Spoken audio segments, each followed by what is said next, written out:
In this daily drop, I'm going to give you a quick update on my recent production down in LA.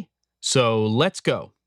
All right, everybody, I am back here in the barn. In fact, that last episode on highlighting your scripts was shot before I went down to LA because I knew I'd be traveling back on Sunday, and there was no way with a 7 a.m. flight and a 12.5-hour day the day before that I was going to get that episode shot in the can and scheduled.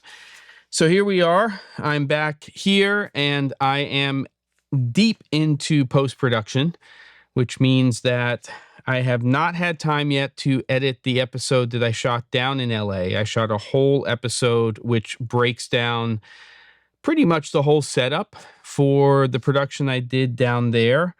And that will drop probably by the end of the week. I just have to get permission on a couple of things before I do that.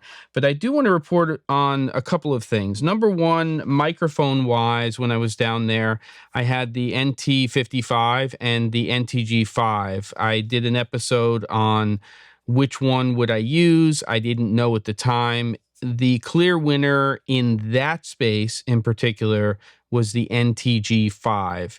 It was definitely quieter, and these were both going into, in terms of tests, the MixPre 6.2, but this one was just not as quiet, and we didn't have any HVAC problems, so I didn't need that advantage of the reduced pickup or no pickup from the rear of the mic.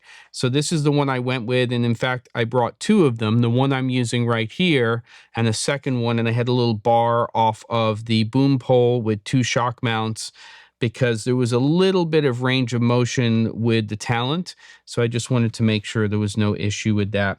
The second thing I want to report is for my key source, we had a Nanlite 300B2 that was the source of the key light, and I was pushing that through a 4x4 magic cloth.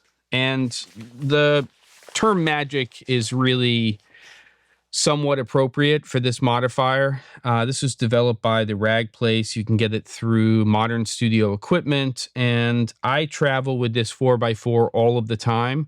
We were using that 300B2 at 15% output, which means no fans. I could run it completely silent, and it was plenty. I was shooting at 1600 ISO at a 5, an f5.